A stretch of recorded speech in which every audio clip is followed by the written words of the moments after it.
Arthur Fleck sits alone in Arkham State Hospital, staring blankly into the mirror. He hums softly, the same tune he danced to before the riots began. The world outside has forgotten Gotham's chaos, but Arthur hasn't.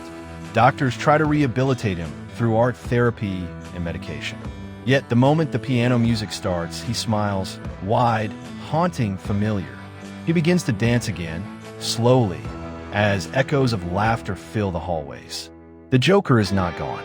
He's waiting. A new psychiatrist arrives at Arkham. Dr. Harleen Quinzel, young, curious, idealistic. She's fascinated by Arthur's file, a man who danced while the world burned. Her first session starts awkwardly. Arthur refuses to speak, but he studies her like a mirror, finding comfort in her presence. Day by day, she reads his journals, pages filled with jokes, blood, and sorrow. In her, Arthur sees a spark of understanding. In him, she sees something more than a monster. Their sessions turn strange, more like conversations than interviews. Arthur tells her jokes that don't make sense, yet she laughs. She plays piano while he hums. Together they create eerie harmony. Harleen begins recording his laughter, says it's a rhythm of pain. Other doctors warn her, don't get too close. But Harleen believes love can heal the broken mind. And Arthur starts believing it too. Arthur begins dreaming in song, a full musical inside his head. In these fantasies, Gotham dances to his chaos. He and Harleen sing together under red spotlights, the world their stage. Reality blends with delusion. His dreams leak into his waking life. He sees guards moving in rhythm, nurses singing, lights flashing. To Arthur, it's beautiful. To everyone else, it's a breakdown. Harleen's obsession deepens.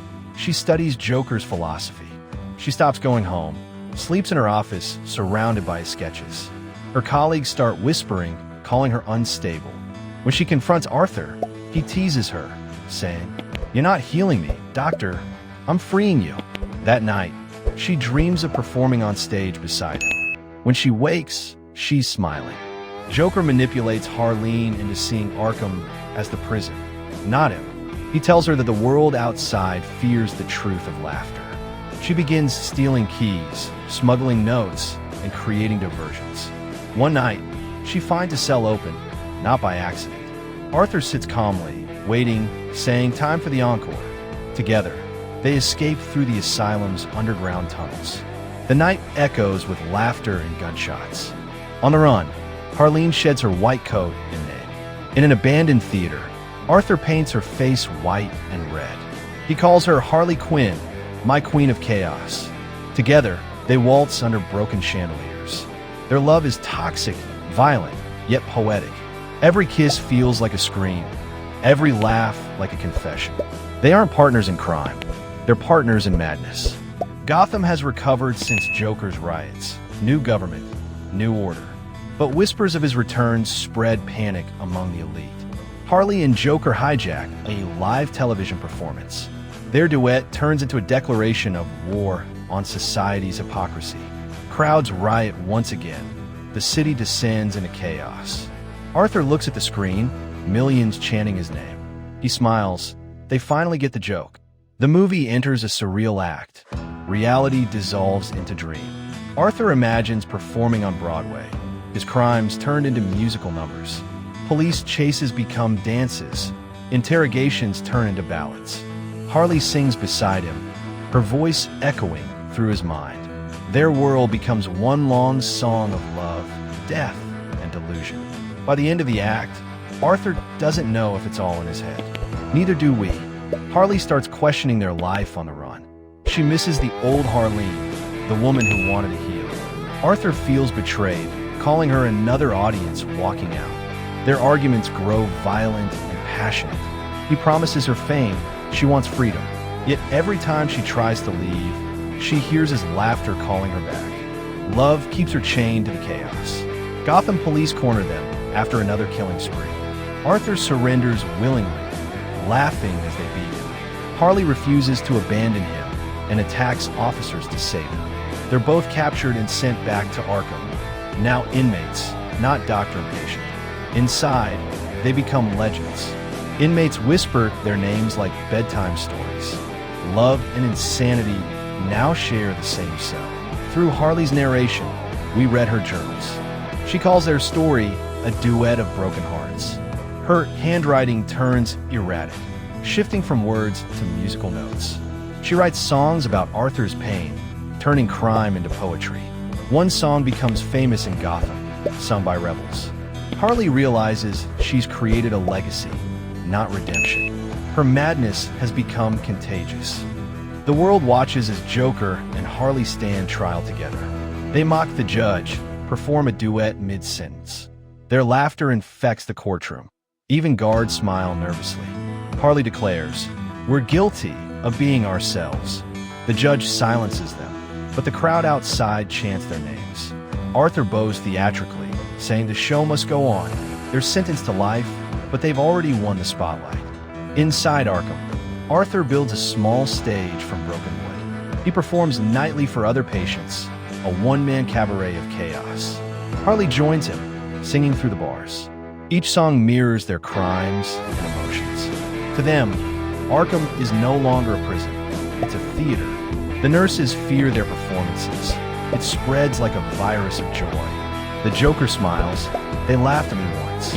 Now they laugh with me. Arthur remembers his mother's lies, the beatings, the loneliness. Harley listens quietly, realizing she's fallen for his sadness, not his madness. He tells her comedy is tragedy in disguise. For a moment, she sees the man behind the clown. But then he laughs again, and the illusion breaks. Arthur Fleck is gone. Only the Joker remains. A new wave of chaos begins outside Arkham. People in clown masks march through the streets again.